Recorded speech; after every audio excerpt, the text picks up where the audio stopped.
So I reached out to you, Jay, because I had it had to be 50, 60 something, like a lot of people saying, "Hey, you got to talk to Jay Dyer." Okay. And so, because my conversation with Jonathan Peugeot, the purpose of that conversation, the reason I set up the call, the reason he spoke to me, is because I wanted to ask him questions about the work he does with symbolism. That's his thing. Uh-huh. And then we get into the call, and he mentions Christianity, and I couldn't help myself. And I was like, do you really believe in that? Can I ask you about your views? Can I push you on this a bit? And I said, Jonathan, I know this is not something that we said we would discuss, but here we are. Can I go into this? And he said, yeah, go for it, for sure. And so that's how we got into that conversation. And what I haven't had a chance to look at your channel. What do you focus on mainly? What's your topics? Yeah, so basically the question I asked him that I want to ask you is, I agree with you that there's a lot of value to be gained in practicing religion. I think we live in a world where it's difficult to create a system of morality and ethics outside of religion, and there's a lot of value to religion, okay? I think people should practice what they want to practice.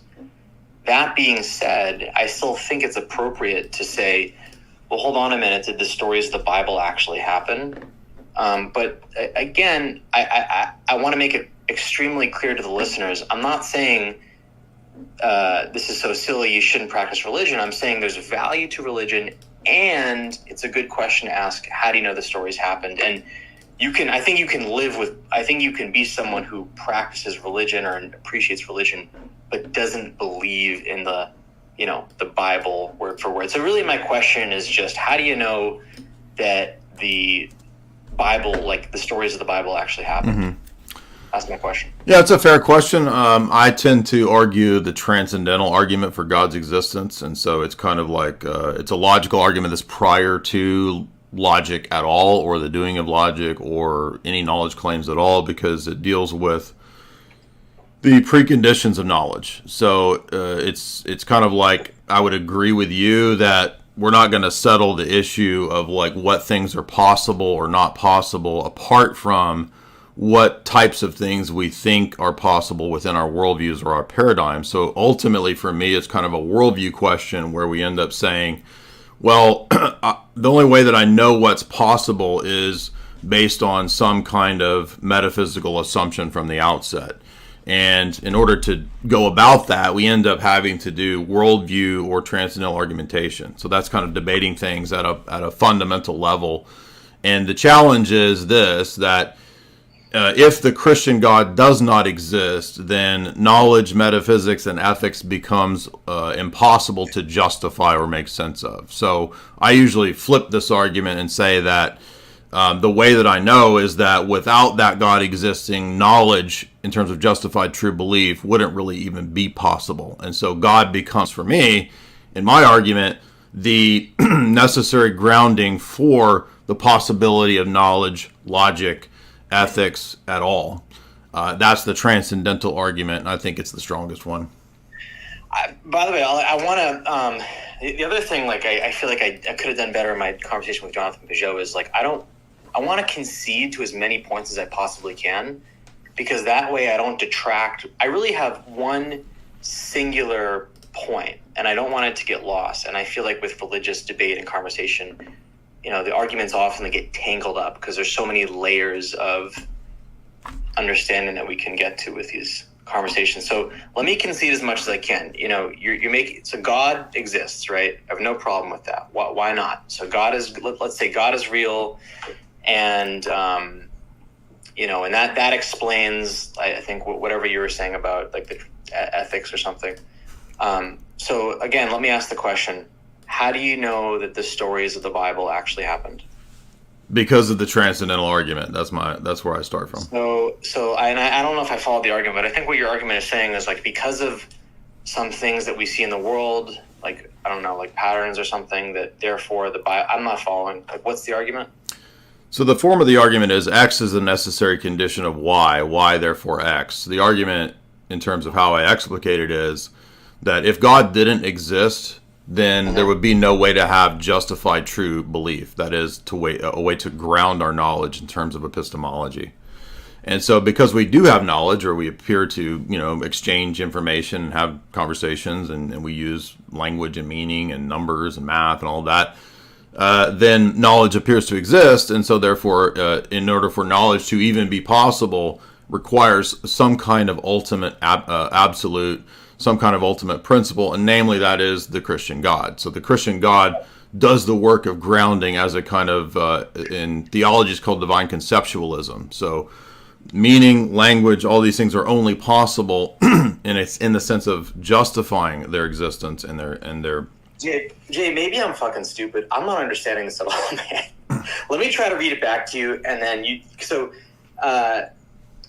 the essence of what you're saying is like, look, you're not trying to prove the Bible stories being true from first principles, saying, hey, Jake, look, here's the evidence, here's how I know it's true. What you're doing is the reverse, which I think is a reasonable approach to take, right? To say, like, I want to think of an analogy. Like, if I can't prove something, like if I find a dead person with a bullet hole in their head and I can't find the gun, I could infer, like, hey, this person probably got shot in the head because now there's a bullet hole in their head, right? So it's possible for us to infer causal relationships. No, in the reverse. So I don't fault you for. But I really, like, I don't know if it's because I haven't slept enough. Like, so you're saying, can you say your argument in like one sentence? Like, so you think the essence of what you're saying is you think the stories of the Bible happened because of some way that they're manifesting themselves in reality. I'm just not clear what you're really saying. Like, yeah, I mean, right. So again, it's a specific type of logical argument called the Transcendental argument for God's existence, right? Yes. And it posits that before you can even do the type of questioning that you're asking about what's possible in terms of miracles or Bible stories or whatever, that there are prior questions that we all have and assumptions about what's possible that have to be debated and discussed first. So in your worldview, you would, as a skeptic or an atheist or whatever your position is, agnostic, you would assume that, it just doesn't seem like those things are possible. So at the outset, you and I have different accounts of what things are and aren't possible, metaphysically speaking. So the point there is just to say that... I don't think we do at all. If I told you, hey man, like my grandma rose from the dead today, you'd be like, nah man, no she didn't. Like, let me see evidence of that. I would bet that you and I, Jay, have the same understanding of what generally is metaphysically possible. Well, no, but because my ultimate governing commitment is the Christian paradigm, yours is not. So no, we have fundamentally different accounts of what things are and are not possible. Would you believe me if I told you right now my grandmother rose from the dead today? No, I would not. Why not? Because it's very unlikely. Right, because why? Because it violates what you know about physics, right? No, it's just it wouldn't be likely just given a common sense account of what things typically occur. But exactly. So you take your words. Sorry, I don't want to interrupt you. So the whole argument, I think you've missed the entire argument. The argument is not settled by particular claims about this or that event in our lives. It's a question of paradigms as a whole. And you're reading everything, all of the evidence that comes into your brain or whatever is read through your worldview, through your paradigm. And so you say your assumption is that certain things are not possible or very, very unlikely. But that has nothing to do with whether or not you can give an account for these things as a whole. So do you believe that there's objective truth or that knowledge is possible?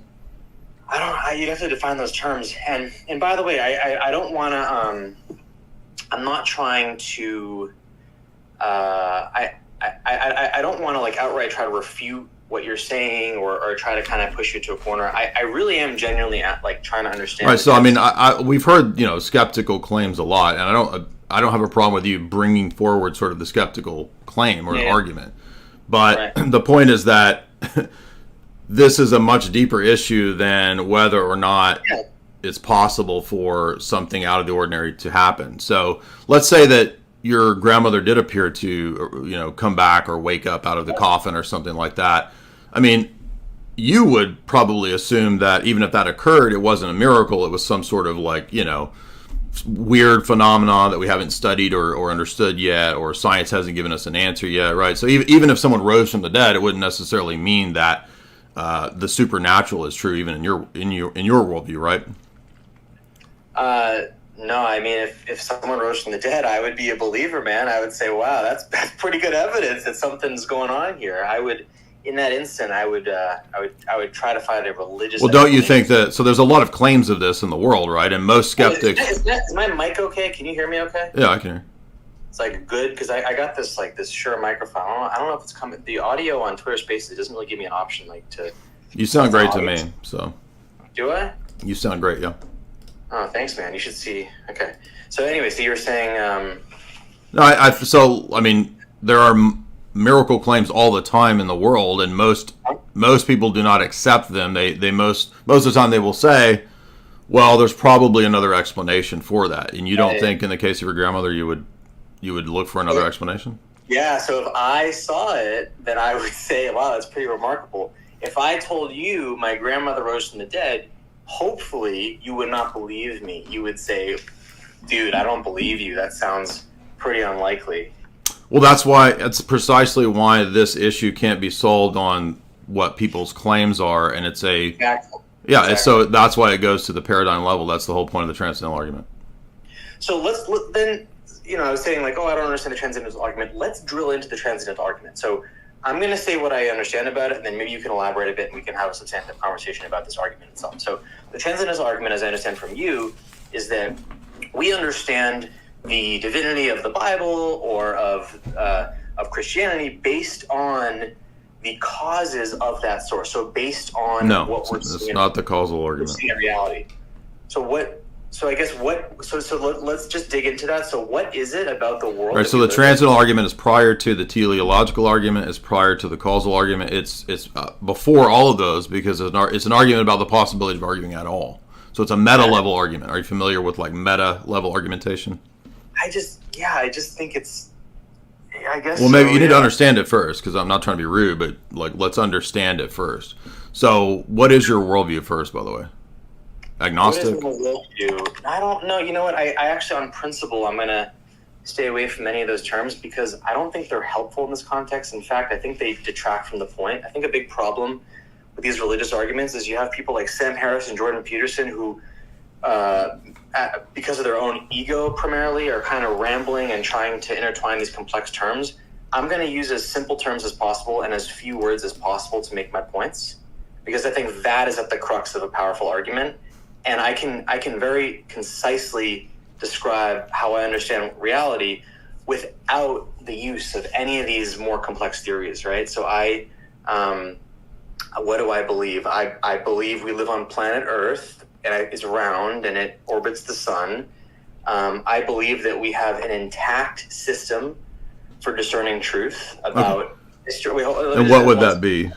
Yeah, so hold on. So I believe we have an intact system for discerning truth about, generally speaking, about science and history. And we sometimes get it wrong. Sometimes we fuck it up, and sometimes the details are wrong. But you and I both agree, I don't even have to ask this, you and I both agree that largely speaking, our global societal understanding of history is true, right? Neither you No, I have no idea what that even means. That's just appeals to generalities that I don't even know what that means. So I'll be very specific. Both you and I agree that claims of the fact that the Mayans had a thriving civilization, that there was a Roman Empire that rose and fell, that the Mongolian Empire, that Christopher Columbus sailed across the ocean, all of these are historical accounts that we have created as a society and understood. And I'm going to make the bet, and please tell me if I'm wrong, that you believe these things, that you believe George Washington was the first president, that you believe Christopher Columbus sailed across the ocean. Am I correct or am I incorrect? Yeah, I don't have any significant reasons to doubt those things. So let me respond to that. So the reason you're not doubting those things is because, like myself, you agree that through the methods that as a society, as a world, we've discovered that the Egyptians had pyramids and the Mayans had a civilization and Christopher Columbus sailed across the ocean. We trust those things because we know that we have a great system for understanding historical fact. It's not a perfect system. No, pretty good. Now we come to the problem here. So do you or don't you? So here's the question: do you or don't you believe that we have a really good system?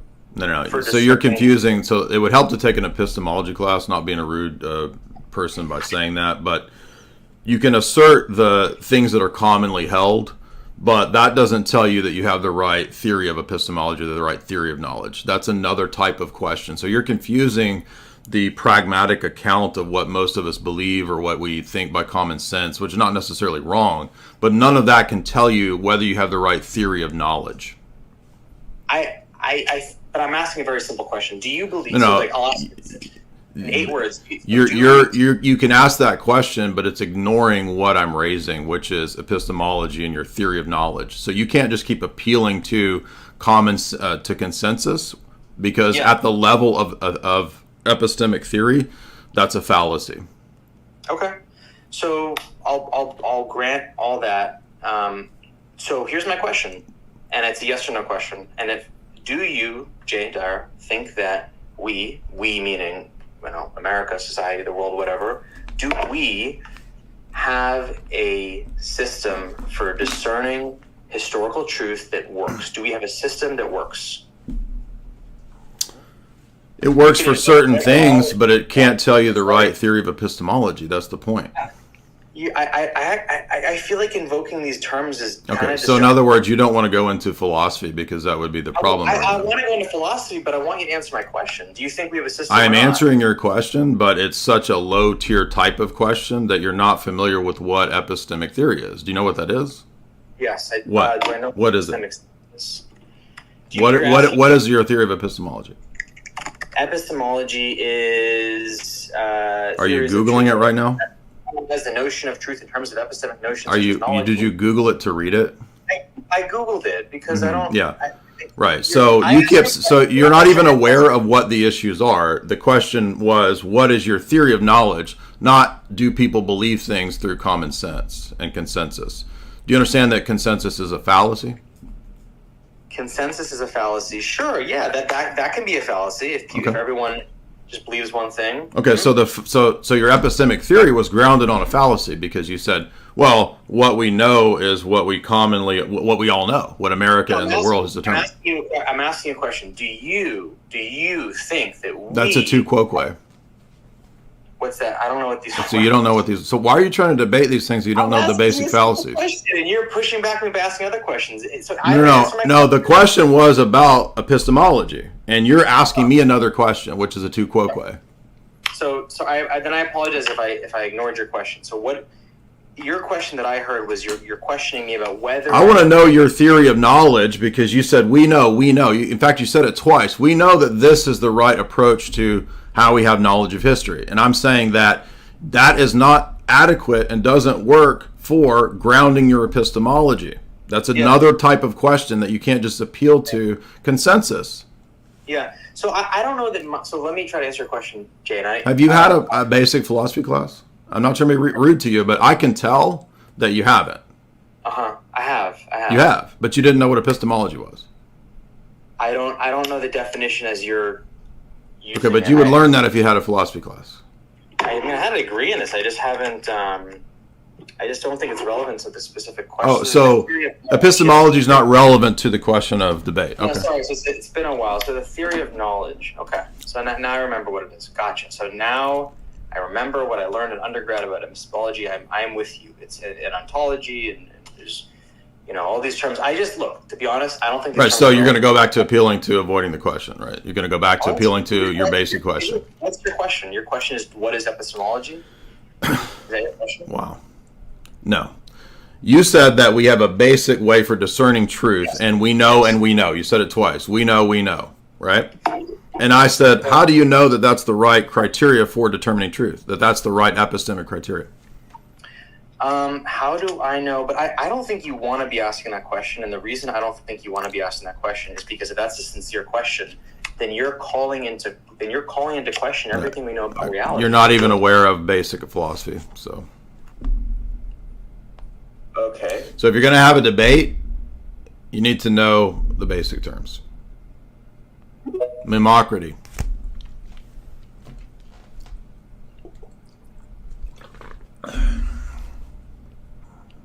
Epistemology, the study of epistles, like that girl said.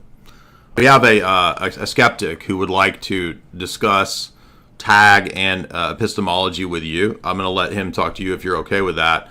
I don't want to lose my temper because he was. Just give me 1 second. Sure. He was in here earlier, so we're going to let Jake back in to have a discussion with you. That way he doesn't feel like he has to deal with me again.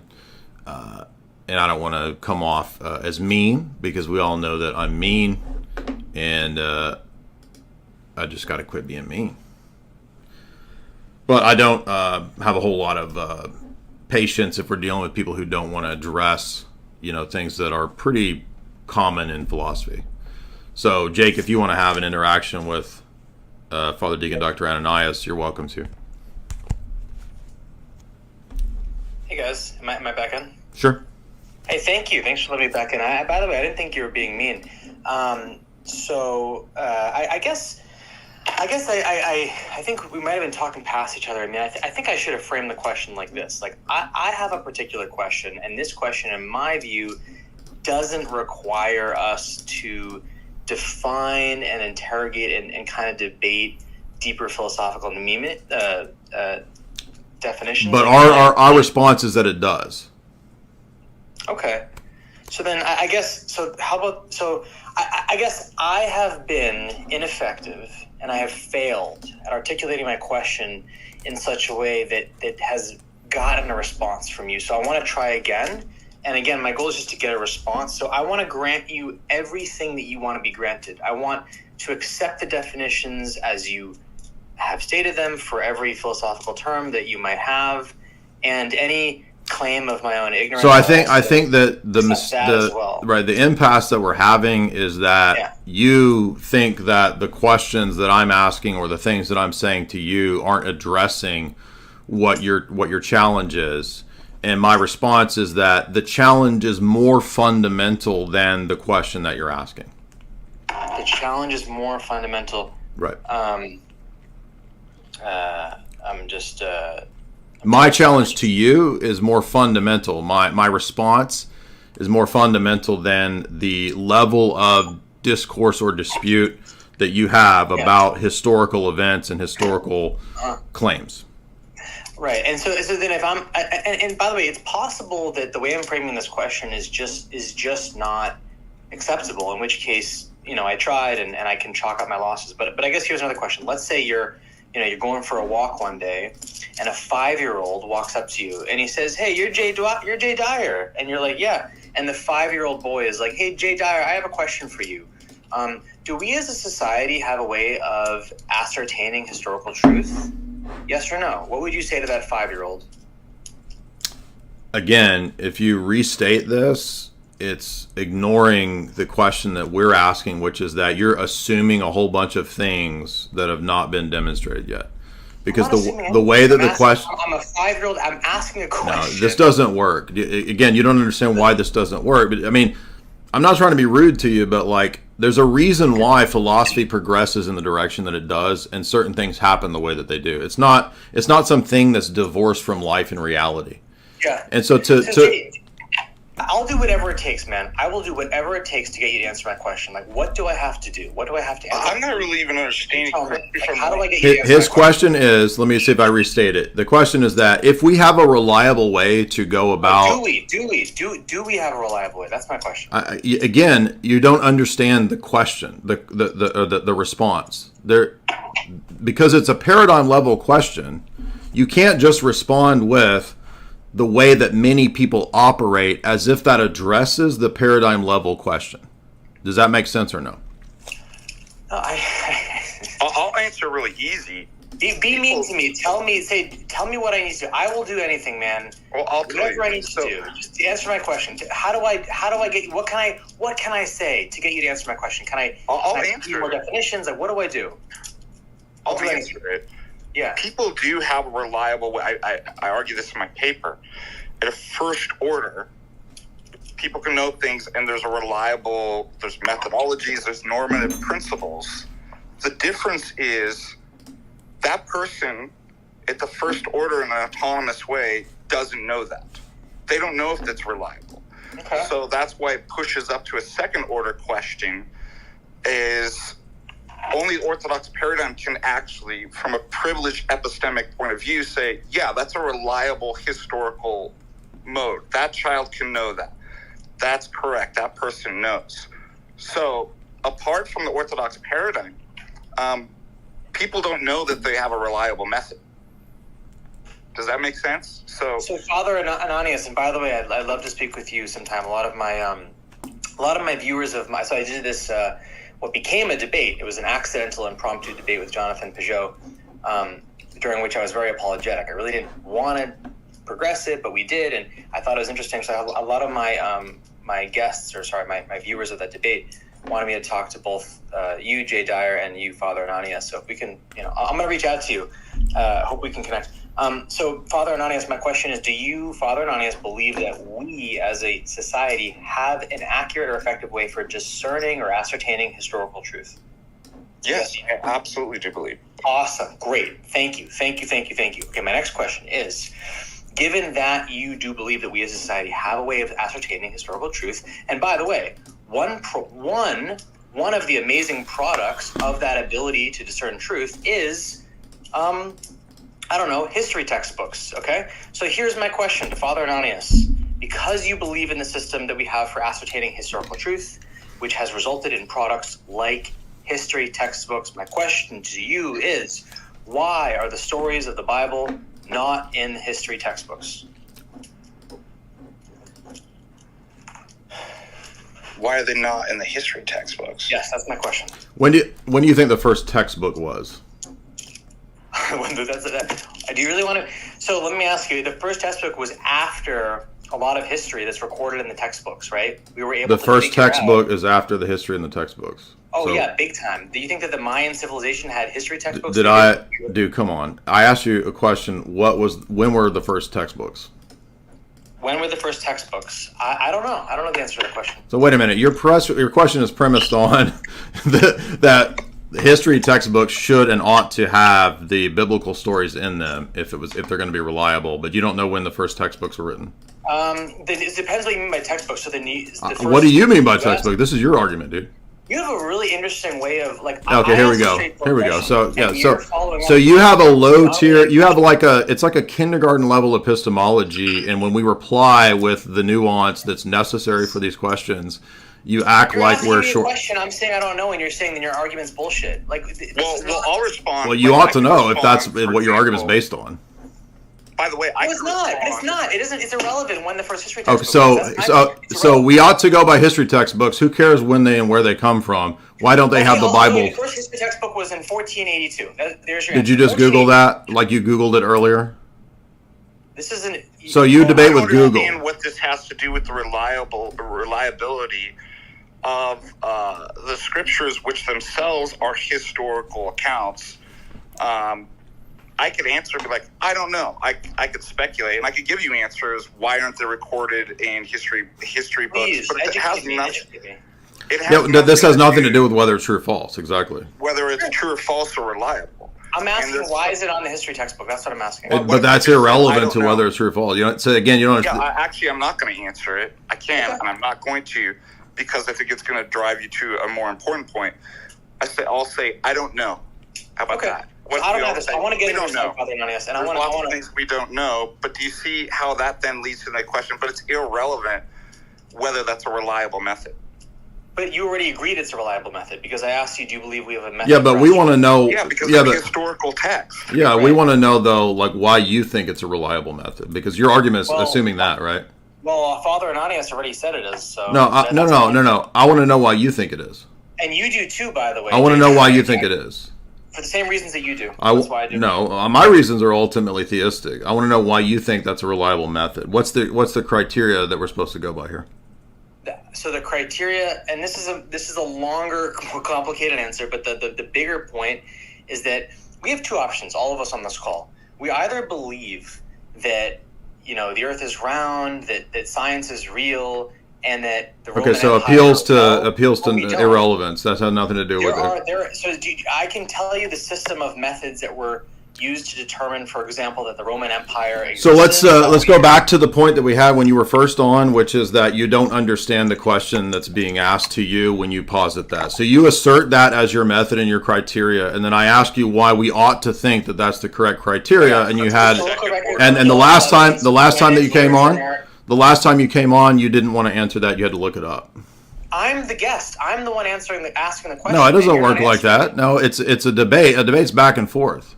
So you don't get to set the parameters. Jay, if I ask a question and you defer it by saying, well, when were the history books written? And that's not part of my argument. And then I tell you... It is. Your argument assumes that we're supposed to somehow know that historical books are reliable, and you couldn't even tell me when history textbooks go. Like, why are we supposed to follow a textbook? You're asking anecdotal questions. They're not anecdotal. They're based on your... I'm questioning your assumptions, which you haven't questioned. That's what epistemology does. So first of all, I gave you the answer for 1482. No, you didn't. It's totally irrelevant. You don't understand. Do you understand what an arbitrary ad hoc argument is? The fact that something... that's what you're making continuously. I'm making it. So asking you questions is arbitrary and ad hoc. Yes, correct. Asking a question about the date of a history textbook when it's irrelevant to the point I'm making is an ad hoc. You're deviating from the point. It's a form of hubris, frankly. Father Ananias was able to answer it. And to answer your question, the way we just simply said that it's all irrelevant, and I'm only bringing up the history of when they started as to point out that if history textbooks... I answered your question. If history textbooks... Again, if history textbooks come from the 1400s, why would we expect that they would record things that are 6,000 years old?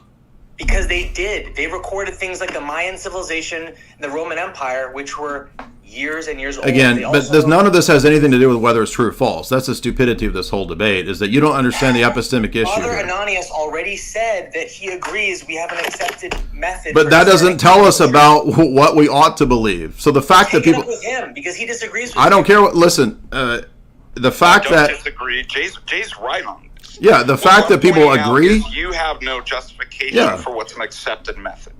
We do, and this is why it goes into a presuppositional and transcendental argument for the existence of God, which in part is part of the grounding that we know that these are historically accurate, because the impossibility of the contrary to establish outside the worldview of orthodoxy in the scriptures on the entirety to make any claims whatsoever. So I can say it because orthodoxy provides the only epistemically privileged position. Nobody else can do that. So you can't arbitrarily come in and be like, well, I don't accept this, and I don't. Those are all knowledge claims. You don't understand the difference between first order and second order claims either, which is the whole point of why we're having to go over this again and again. Yeah, look, I think I'm gonna get muted soon, so I don't want to dictate. Look, all you have to just tell me. So you've made a bunch of arguments about why we ought to follow the historical method that you're talking about. Why ought we do that? What's your epistemic criteria for that? Epistemic. Here we go again. Like, this is so you don't like normal philosophy terms. Do you understand? If you're going to go debate people publicly, maybe you should know what these words mean. Why wouldn't you do that? If you're making knowledge claims, you're in the category of epistemology. So you can't just say, well, I don't like this and I don't want to do it. I'm making, but I actually think that you're subverting my question. So you can't tell me why I ought to believe your position.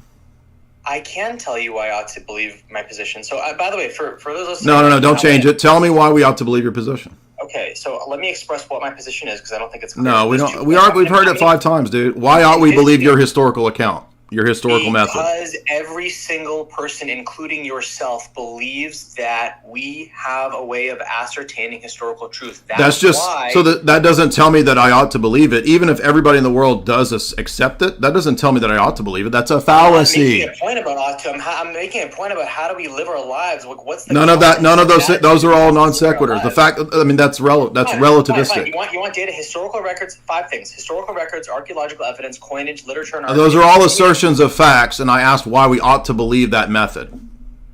Because it has been proven time and again to be proven by who? Stand the test of time. That's a circle. So you're melting down because you haven't understood basic epistemic questions. Do you understand? Do you understand that I would help you? You would be a better debater if you understood basic epistemic questions, and you're melting down because you don't even understand it. You're just floundering. You're not responding to my What's question. the is-ought distinction? You're debating yourself. What's the is-ought distinction? You're not debating me. You're debating yourself. I'm asking a question. You're not answering What's my the question. is-ought distinction? Again, you're debating. So you don't know yourself. basic philosophy. You said you had a philosophy class.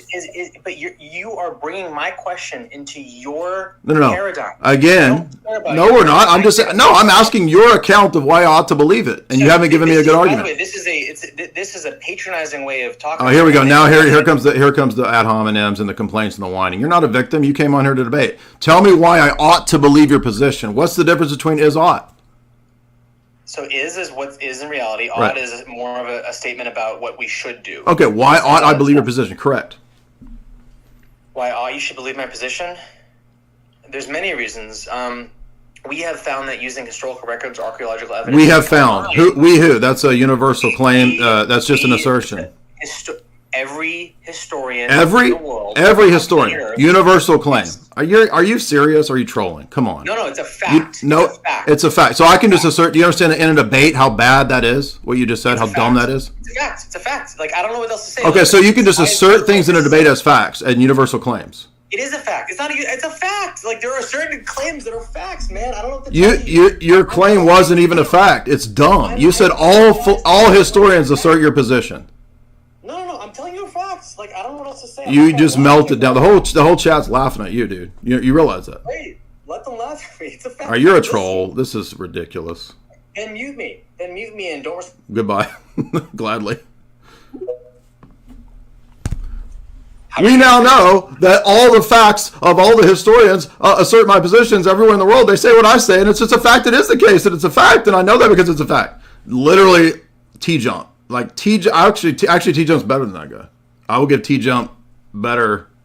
Well, it's the same thing over and over again that somebody tells us a story, and they attach the words facts, proven, blah, blah, blah. Yeah, you just say it's a fact. You just say it's a fact. We're not asking what you believe is a fact. We're asking the justification for that. So that why ought we to believe that? Yeah, so but we all believe this. Justification would have normative. This is so stupid. Would be binding upon us. Yeah, I ought to believe that guy's a liar too. He says that he's studied philosophy. He's had philosophy classes. Every single basic. I'm not being mean, but I don't think that it's not appropriate to lie and present yourself publicly as something that you're not. And if you claim that you're a philosopher, you've studied philosophy and had philosophy classes, as he claimed when he was first on, and you don't know any of the basic terms that come up in philosophy, people think that we're being mean, I'm being mean to people. No, you're being a fraud because you're presenting yourself as a philosopher and a student of these. He said he'd had classes on these things. No, he hadn't. He didn't know one single philosophical term that we mentioned in that whole time. So I don't think he's had any philosophy classes. And people love to get on and just present themselves as something that they're not. He says, I need to debate you because I debated Pajot. And this guy's just wanting attention. He's wanting to build up his channel. He invited Pajot on and then starts a debate with Pajot and acts like he didn't want to have a debate, but it happened. He says, you need to debate me in the DMs. We need to have this debate. Well, I said, you can come on a live stream. I'm not putting you up as a formal debate opponent when you have about 300 subscribers. No, I'm sorry. I don't owe you these things. And so when he comes on claiming that he's studied philosophy, he's had this training, and then he hasn't had any at all, that's fraudulent. Yeah, somebody said he got a University of Phoenix philosophy degree. So again, I'm not even, Father Deacon is way more studied in epistemology than me. But I've had enough philosophy to immediately tell when somebody's lying. And it only works really for low tier people. Like, that's the only way that the T-Jump can get an audience, is by a bunch of low tier Reddit people who are duped into his constant appeals to really simple, common sense things. Look, all I'm asking for is a simple answer to a question. Look, if you wouldn't believe that my grandmother rose from the dead, why should I believe Jesus rose from the dead? And then when we point out that these are ultimately paradigm level questions, no, I don't want to go to all that. Don't give me all that. Well, what's epistemology? And then you guys heard him Googling it. And he said, I'm Googling it. Okay, anybody who's had philosophy classes would at least know what that term is. Okay, it's not being mean. It's pointing out when people are being frauds and presenting themselves as something that they're not.